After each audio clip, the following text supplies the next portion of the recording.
Hello, everyone. Bigbear.ai, trading under the ticker symbol BBAI on the NYSE, has become one of the most talked about names in the world of artificial intelligence investing. It's a company that often catches the eye of risk-taking investors, those who believe that small companies operating in big, fast-growing industries can one day explode in value and create life-changing returns. The logic is simple. If Bigbear.ai's technology takes off, early investors could be sitting on massive profits. But how realistic is that dream? Can this little AI player really deliver the kind of 100x return that turns modest investments into a millionaire's fortune? Or is it just another overhyped name in an overcrowded space? Let's dive into what's really going on behind the scenes.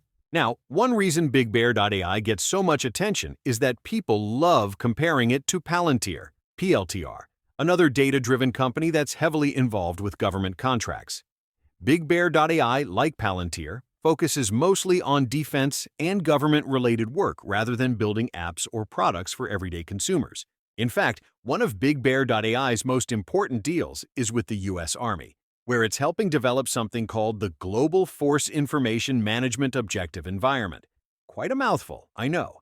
Essentially, it's a system designed to make sure the Army knows exactly how its resources are being used, who's trained, who's equipped, and what's needed for any given mission. It's a big job with big implications. Beyond the military, Bigbear.ai has also been making progress in another critical area: airport and border security. Their AI tools help verify the identity of people entering through international terminals, ensuring that the person walking through is actually who they claim to be. This technology has already been deployed in several major airports within the United States and even a few overseas, with more expected to come online soon. Sounds impressive, right?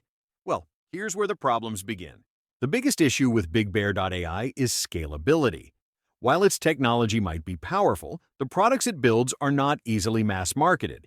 Each project is custom-made for a specific client, like the U.S. Army or airport authorities, meaning there's no single product that can be sold repeatedly to hundreds or thousands of different customers. That's a huge limitation.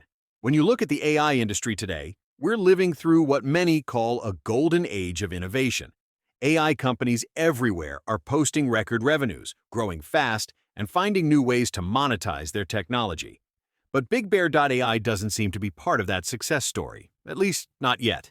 In its most recent quarterly report, covering the period that ended June 30th, Bigbear.ai actually saw its revenue decline by 18% year over year, falling to $32.5 million. That's a worrying number, especially in a market where nearly every AI-related company is showing growth. The company blamed this drop on reduced government spending, particularly in its key U.S. Army contract.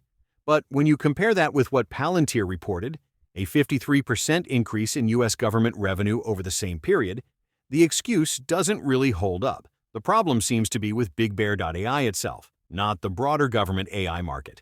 And that's what we might call the second major red flag. Another challenge lies in how Bigbear.ai runs its business. Unlike Palantir or other software-as-a-service SaaS companies that build scalable platforms, Bigbear.ai creates custom solutions for every client. That means each project starts from scratch, with a lot of hands-on development and customization. While that might sound impressive, it's also extremely expensive and time-consuming. Because of this business model, Bigbear.ai's gross profit margins are shockingly low for a software company. Most SaaS firms operate with margins between 70% and 90%, but Bigbear.ai sits way below that, somewhere in the 20% to 30% range. That makes it very hard for the company to ever achieve the kind of profitability that investors expect from an AI stock. To put this in perspective, Palantir's margin is already above 30%, and that's part of the reason why it's become one of the most respected names in the sector. Bigbear.ai, on the other hand, doesn't have that flexibility. The cost of building each custom product eats up too much of its potential profit. This brings us to the tough truth. Despite the buzz, Bigbear.ai isn't positioned like a traditional high-growth AI company. Its niche focus, declining revenue, and weak margins make it a far riskier bet than many investors realize. Of course, that doesn't mean the company can't improve. If Bigbear.ai finds a way to turn its custom technology into scalable products that can be sold across multiple industries, or if it wins a series of large long-term contracts, things could look very different. But as it stands right now, the numbers just don't support the AI millionaire maker narrative. In the most exciting time for artificial intelligence investing, when companies around the world are expanding at lightning speed, Bigbear.ai is still struggling to grow. That's a serious red flag. And until the company fundamentally changes how it operates, those thin margins and slow growth will likely remain a constant drag. So, if you're thinking about buying Bigbear.ai stock hoping it'll be the next Palantir, it might be better to hold off. The potential is there, yes, but the execution isn't, at least not yet. Sometimes the smartest move in investing isn't chasing the hype, but waiting for a company to prove it can actually scale. Because in the world of AI, great technology alone isn't enough. It's the business model that ultimately decides who wins and who gets left behind. This is not financial advice.